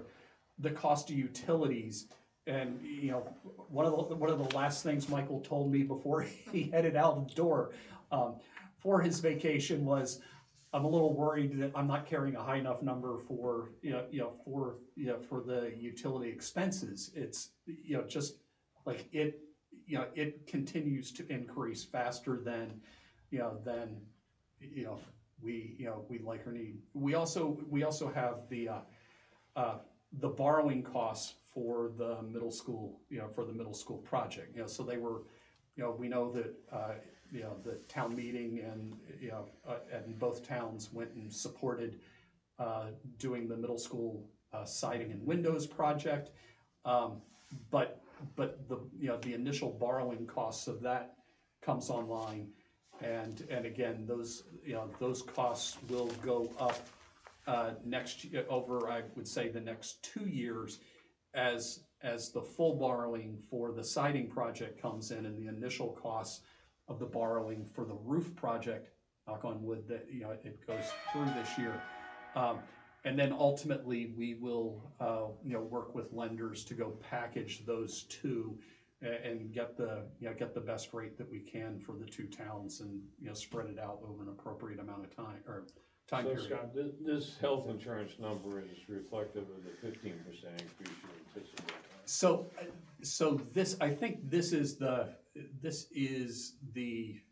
So I read the text. Yes, 15%. I think that might be. I can get back to you if it's changed. It's definitely. It definitely. I think this is the pre the health insurance coming in. So this has dropped to. So the numbers before that are all the right numbers, but right. The slide's just incorrect. Yeah. Okay. How does that work? I'm sorry to interrupt. I'm just going to ask because it will help me to understand. So the towns go and approve capital projects. So that would be like a debt override for the capital projects, but then you assess us and it includes the debt, but that portion of the debt is covered through an override, through a debt override? Yes? Yeah, okay. So the assessment's paid through the levy, and then that portion of the assessment is paid. Right, so, excluded debt. It's excluded. And again, I don't. Correct. It has to be, right? Because otherwise we'd be paying all of the debt through the levy on an annual basis. Right. So our assessment has just like Bob's has capital and debt built into it. So that debt just must be outside of the levy. It has to be. I was trying to think of that because I saw the article for the roof today, and that's got to be outside of the levy. Right. Yeah. The next slide here is really gets at what that, and when I talk about enrollment driven staff reduction, we're seeing enrollment declines at every school building, and Chatham Elementary, roughly a 5% enrollment decline is what we anticipate between this year and next year. The high school even it will likely be dropping roughly 3%, and in middle school somewhere in between those two. So we're seeing that enrollment decline happening. This is just right sizing our programs to mirror the declines that have happened in the last couple of years. So there's a reduction of 7.5 staff in this. But there are staff that are part of the requests that are being added, so it's a net reduction of 4.88 FTEs, but about $500,000, a little over $500,000 worth of staff salaries. So the requests, what kind of positions are those? Perhaps one of the biggest ones, or one that really fits with the strategic plan, is one of the things we acknowledge, and it kind of dovetails with Bob's presentation, is there is the need for us at the high school here in town to start developing CTE programs, not to compete with Bob's program, but as Bob says, as Bob notes, there are kids who would benefit from that type of learning who aren't able to get in, and if they can't get in, we have to go and make sure that they're getting what they need here on Oak Street. So one of the things that we are building in would be a sort of a business program that that could both prepare students to go work the family business here here on Cape Cod, or prepare students if they want to head off into college, into business and finance careers. So it's to look at building out a business program at our high school. So it's starting that hiring that business teacher. The other another spot where we're really booming is Sherry Armstrong, who handles our career and community internship education program. We now have the vast majority of our seniors are engaged in some sort of internship, and she just needs some more support for that program. Like, one person cannot go sustainably keep doing what she's doing, and it's so some of a 0.5 here is to provide her some clerical support. Yes, so I'll add with the 1.0 for the innovation career pathway for the business department, for the business programming that we're projecting. That is a innovation career pathways grant that we've applied for from the state. If we do not get that grant, we will not start that program. So it's that cost, that FTE is not in these costs, even though it's a request here. We're hoping to offset that request of the FTE with a grant. Okay. Scott, before you, go ahead, Scott. How long would that grant last if you're successful, the pathway grant?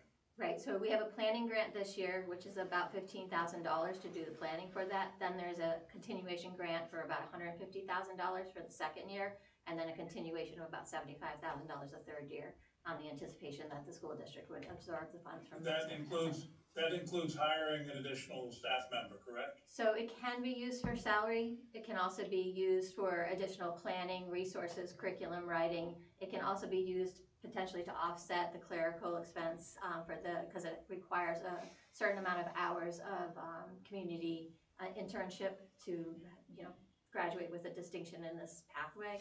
So we would need somebody, as we're speaking about. So it just depends on where we need to use that money. A year ago, when we discussed the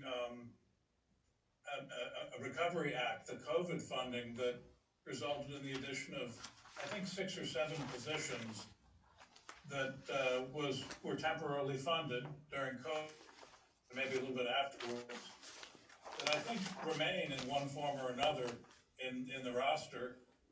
And I'm just concerned, not only here but elsewhere in our budget, with temporary funding, the addition of positions that might not be advertised as temporary positions. There is a saying that, live by the grant, die by the grant. Right. So And I would agree we've with seen that previously in the police department and that type of thing. So, at some point the grant runs out. Right. You And you decide have to you gotta know. keep going, or you gotta fund it yourself. So, are there any reductions or any increases in class sizes from these reductions? We have at some grade levels, at the moment we are carrying, for instance, we have, 4 sections of kindergarten at Harwich Elementary School and 5 sections of first grade. So there's, so you'll see a reduction as those kindergartners move up. They'll be in the same size class, which mirrors the class size of the kindergarten, moving up into first grade over at Chatham Elementary. So we try to kind of have them, the two schools, balance out as best we can. But clearly, if we kept 5 sections of first grade, it would be smaller classes. Yeah. But part of this is trying to make sure that we're looking at, enrollment has been in decline. We do, looking across grade levels at elementary schools, try to have on average our class size be 18 plus or minus 1, looking across all the class size, all the classes at the elementary school, which, coming from off Cape is sort of surreal, for a lot of towns and cities in terms of what class sizes are like, and at the high school to have class sizes at 8 or at 19 plus or minus 2. So we have reasonable class sizes across the district, and this maintains those. Scott, before you move on, I just have a couple questions. Sure. Tina Gang. Let's see, if you can go to the previous slide before this one. That one? Maybe, where was it? There was something, okay, maybe it was after that one. That Maybe it this was, one. I saw where it said 3 requested positions. Yep. Oh, there it is, yes. So unit A is 3, so we talked about the 1.5 in unit B. It sounded like Sherry Armstrong was requesting, I guess, a 0.5. And I'm, familiar with Sherry's work. I mean, she was at that Blue Economy conversation with the community college, so I know she does good work. So it sounds like she's asking for a half person. So what is the other, and maybe I missed this, in unit B, what is that other 1 position? So half of it is Sherry's, but what was the 1 for? Where it says 1.5? And what is unit B? I'm trying. Unit B is our paraprofessional staff typically. They're bargaining units. Yes, there's 2 different units. Unit A is typically our teaching staff, our certified. Yes, so let me, if I jump to the 2 slides. Okay. So, And if you, oh, So- good, so this- because my yeah. other question was the 3. It said requested 3 positions. So I was curious with the word requested, does that mean that it's in the budget now, or is it not in the budget, but it's on your everything front list? everything that's on that slide, or that slide that we initially flipped to, are things that have come out and things that have been put back. So an example of a 1.0 that's put in at the unit B level, which is support staff. This past year, we started a PUPS program at Chatham Elementary School, and it's been quite successful. But we have learned the hard way that 3 and 4-year-olds need more bathroom breaks than we have support staffing to monitor them. So to make sure that program remains a vibrant educational experience too, we need to make sure that the needs of the children are also met. So so we have talked about either we need to reduce the number of kids that are in the preschool. We're serving 20? So there's 20 seats in the PUS program available to both Harwich and Chatham children, 3-year-olds and 4-year-olds, full day, full school year with transportation. So, and it's been enormously popular. We had about 20 students on the wait list from both towns. We were able to find, daycare spots across the community for most of them. But you can imagine 23-year-olds and 4-year-olds, when one has to go to the bathroom, the majority of them decide they have to go too. And just the daily practice of all the instructional needs, the outdoor programming and stuff. So at CES, they did request 1 additional paraprofessional to help service the students in that classroom. But that FTE, page 21, the one that's on the board now, has 3.5 of the 4.5 FTEs that were on page, whatever, the, one she went back to, It's this accounting. page. There were 4.5 ads, No, it's accounting for one.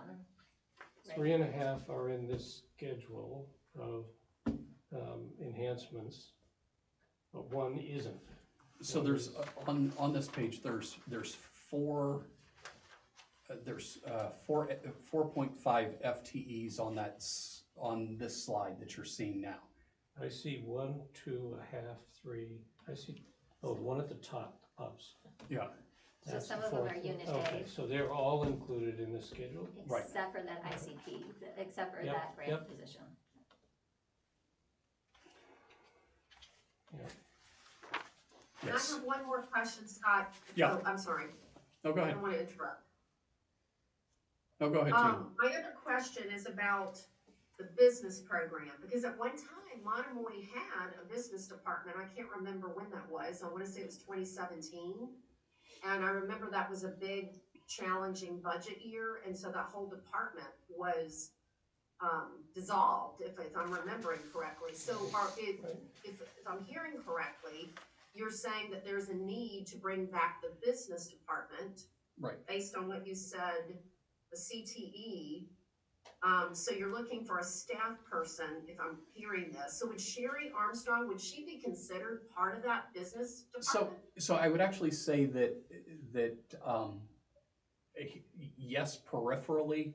I think business that happened back then was I would say far less of what we're envisioning. You know, sort of like we're envisioning bringing in somebody who has bookkeeping, accounting, marketing experience. Business, as it was taught back then, was at best some rudimentary Excel skills and resume writing. It wasn't really preparing students for a bookkeeping job at a local business, or as my daughter tells me, because my daughter's will be graduating as a business major at the University of Georgia. She's like, Dad, you do realize Monomoy did not adequately prepare me for my accounting classes. And I'm like, yes, I understand, dear, and we're trying to fix that.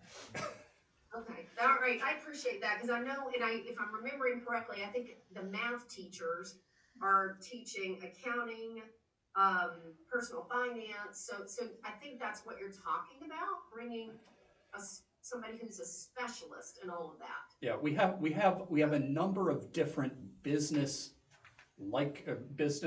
programs that are taught actually largely by history teachers, and social studies teachers. So it would be to really try to bolster and build out that. It doesn't mean that we can't still have some of them providing those courses, but really to kind of head into a direction that, just like when Bob develops a CTE program and looks at, okay, what's the need out there in the community for it, that we're responding to, looking at what are the community needs when it comes to business and kids that are going to be graduating from Monomoy and will be ready for a job, supporting the bookkeeping in the family business or in a local business. So Tina, if I can also clarify, so both in the strategic plan, we have the expectation to develop distinguished pathways at our high school. This would be one step into that, as well as with the new graduation requirements for the state of Massachusetts. They're also talking about the requirement of schools having distinguished pathways.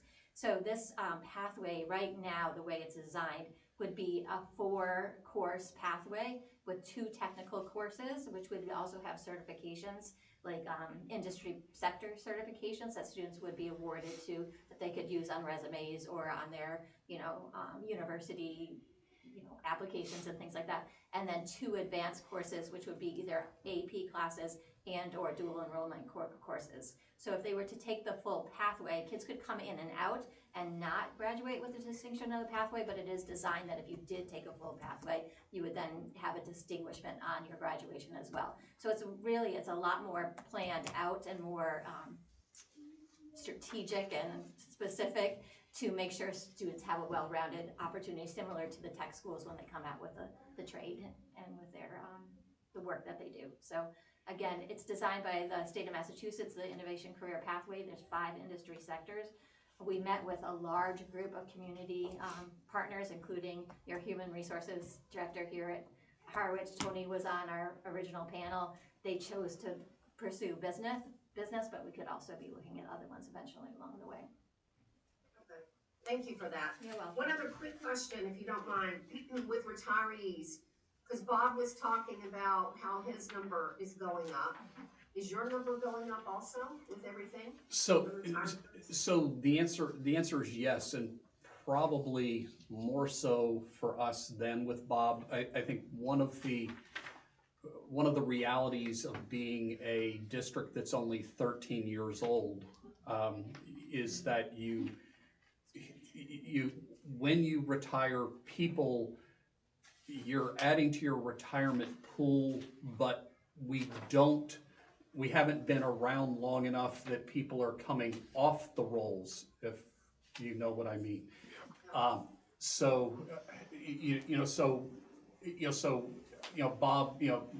Cape Tech's been around a little bit longer, so we're actually adding to the retiree piece and not having a side on, or the other side of that where people are leaving the rolls of retirement. Okay. We're gonna run short on time, so you need to crank through. All right, I'm cranking. So the next one is several items that are on capital and maintenance. This is everything from a rooftop unit that we're in the process of making sure that we're replacing rooftop units at Harwich Elementary School before they fail, to replacing network switches, that are crucial, that if they fail, we're going to have issues. We're going to have issues with the ability of us to have the system run, the tech system run at the high school, and also sort of security issue, network security issues. So all of these, all these things and all the things on the last slide are still in the current iteration of this budget. Just as Bob had a whole series of slides that that kind of break out the budget by different account lines. This we've provided that to you here. So this is the budget by different account lines, looking at the increase from FY26 to FY27. Bob gave you pie charts. We wanted to make sure we were giving you pie charts as well that look at the budget, same information, just broken out as pie charts. And and again, schools are salary benefit intensive. So just the teacher salaries and their benefits alone is well over 50% of our budget. And then once you take in all the support staff and everything else, that's well over 70% of our budget. So again, this one, this is just Michael went back and looked at. Okay, if you go back, step back in time 10 years, the graphs between the graph between FY27 and FY26 are relatively similar. What has significantly changed is benefits are increasing at a faster rate. We see an increased need for instructional support, that Unit B, aids for children with high needs. Our debt service is, continues to fall off because it's the borrowing cost for the high school, knowing full well that there'll be borrowing costs for the middle school projects that will be coming on.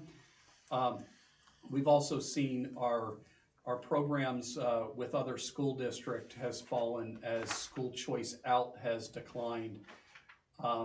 And that there's fewer teachers because there's just been a decline in enrollment. The next slide here really gets at our how we look at the grants and other revenues or other funds that are available to offset the budget. So everything from the Pathways grants to school choice to IDA to circuit breaker. So this looks at those different pots of money that we use to offset the budget and how they have increased from 23 to 27. And and again, here the big piece. You have things like your circuit breaker is the light blue box, and the dark blue box is school choice. That school choice revenue is still that's school choice revenue coming in from other school districts at $5,000 a piece is still a big funding source that we're able to use. So, in terms of how the budget gets or how the budget gets turned into an assessment, we start at with that operating budget. We back off the revenues from the previous slide, plus any use of excess and deficiency accounts.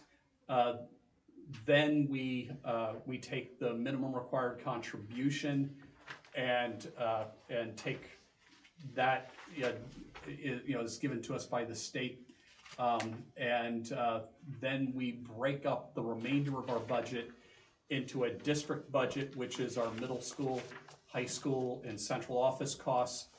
And then with the change with the regional agreement, the towns pay for their own elementary schools. And then you have a debt portion of the budget, a transportation portion of the budget, and a capital portion of the budget. Each of those debt is by foundation enrollment, capital's by that foundation enrollment split, and transportation is by a split based on the number of students from each town that are actually in the district. So the final punchline on what the assessment looks like is it's a total assessment increase for Harwich over FY26 of a 7.67%. That includes the middle school debt that's coming online. Without that middle school debt, it would be a 6.5% increase. Chatham's is a little bit less, coming in at 6.96%. And again, without that middle school debt, it's a 6.1%. And as I mentioned at the beginning, the reason that the assessments go up at a higher rate than the budget, it's because the revenues aren't keeping pace with the other increase in costs. This slide is just looking at the increase in assessments since FY21. This is the highest increase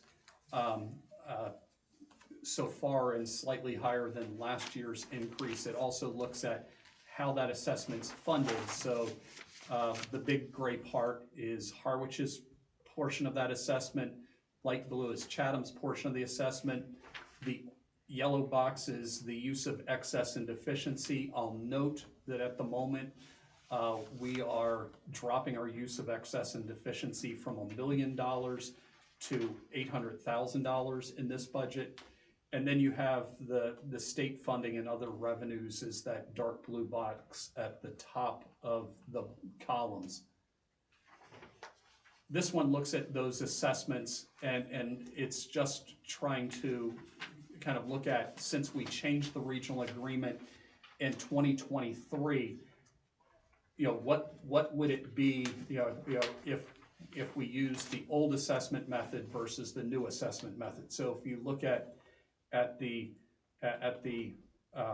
we'll call it red and gray, dark gray bar, that's how the assessment's breaking following the new regional agreement versus had we not changed the regional agreement is the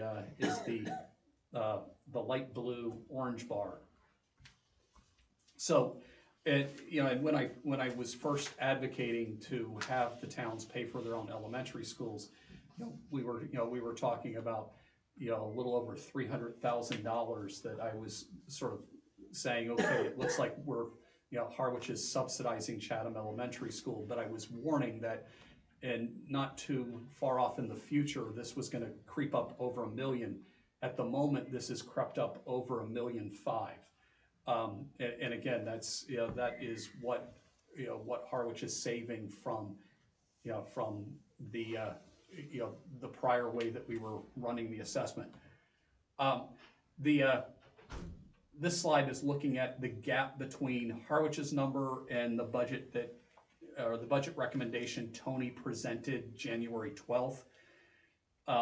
So if we were to go take the 4.7% that Tony was carrying in that recommendation and back into a 4.7% assessment increase for Harwich, we would find ourselves with a shortfall of $1.2 million. And again, this is this is a pretty significant gap, and and as I mentioned at the school committee presentation, like this is the most challenging gap that we've had to wrestle with. And again, my worries are, how does, what sort of changes are we going to have to go and make to the program, and how does that impact students and families' choices, with staying with Monomoy. The school committee has a fiscal management goal where it sort of recognizes that that sometimes that fiscal concerns can overshadow the educational program. And my job is to come here and at least tell you what we need to go and provide level services. And I fully understand your job is in part to go and say, hey, this is what we can afford, and that at the end of the day, we might have to figure out a way to go, make this, we have to be able to land the plane at the end of the day in a way that's going to work for the towns. Quick question. Yeah. When you say fund level services, but if I'm reading this right, this includes almost $500,000 of enhanced services. Correct. Yeah. So it's level services plus that page plus strategic. I would call them strategic. 4.5 FTEs and various other things. Right. So is the $980,000 gap, is that before or after the change in health insurance?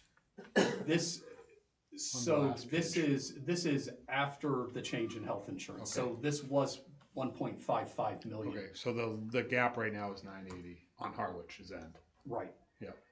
Yeah. So so this is where we landed after the state numbers and after health insurance. As I said, so when I was before the select board a few weeks back, I was sitting there doing this presentation when the gap was 1.55 million, and Michael finished his presentation. It seemed to be, we'll say, well received. Nobody was saying anything, and I just wanted to sort of pause and just say, hey folks, do realize there's a significant gap between the number you're carrying and this request. We've run to 8 o'clock plus, so that, I would engage in just any limited questions, because we're going to have to shut down the Just a meeting. quick one, Yes, are there any other exogenous variables like health insurance that we're gonna find out between now and the next month and a half or so? Or is this pretty much it in terms of outside variables? I think this is largely it. I think just as Bob Sanborn mentioned, the state numbers may shift a little bit. I always say at the end of the day, on the state's end, it's the same pot of money. So so they might go and give us the amount we might get per student might increase a little bit, and the next thing they're taking it from circuit breaker or from from charter school reimbursement. So I think where we are is probably going to be where it's going to land. So for clarification, Scott, on slide 30, which is this guy. Yep. You talk about old method, new method. Is the new assessment method peace, love, and rock and roll between us and Chatham, or is there still something going on there? So I would say from Chatham's standpoint, there does not seem to be any issues with the new assessment, and I will share it. I think it unanimously passed it at Harwich Town meeting, to change the regional agreement. It was not exactly a unanimous vote at Chatham in Chatham. I understand that. But I think rational minds understood and were willing to go and make the change, understanding that Okay, their so it elements does reflect making the change based on that negotiation, I Right. guess, right? Okay. this is we're talking about the change in the treatment of the elementary schools, right? Right. Just to be clear.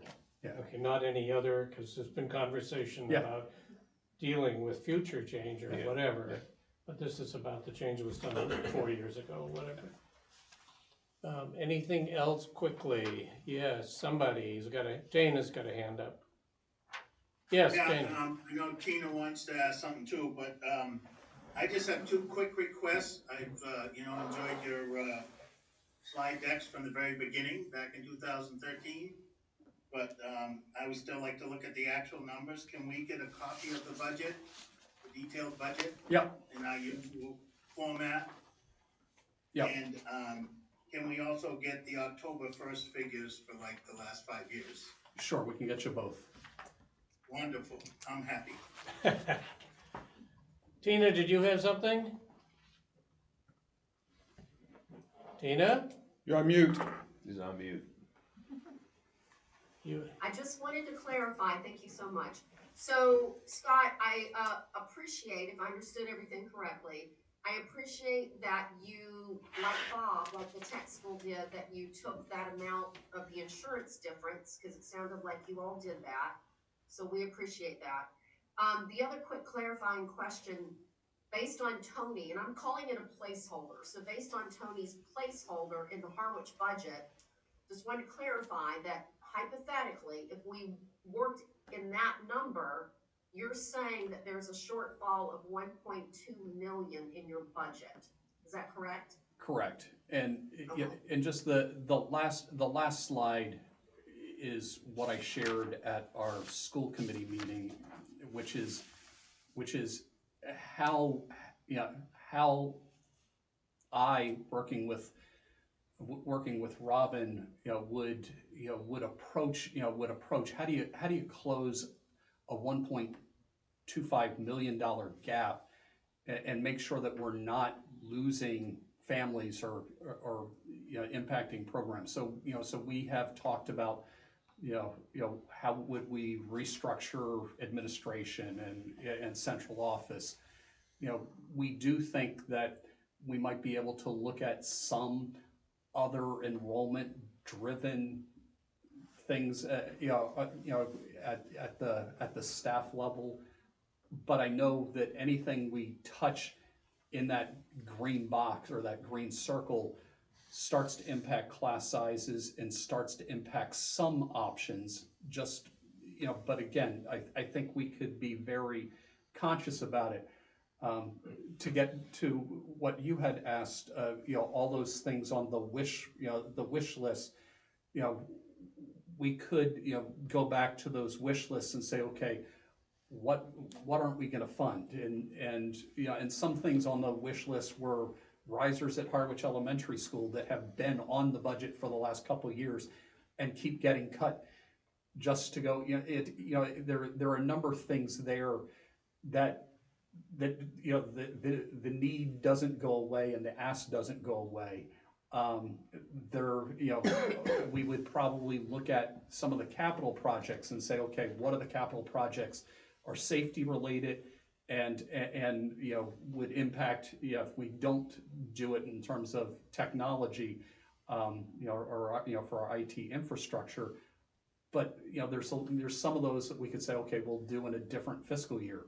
My concern is, a lot of that's just kicking a can down the road. And then the last thing we could look at is, do we use more of the reserves? As I said, there was $1 million of school choice used last year.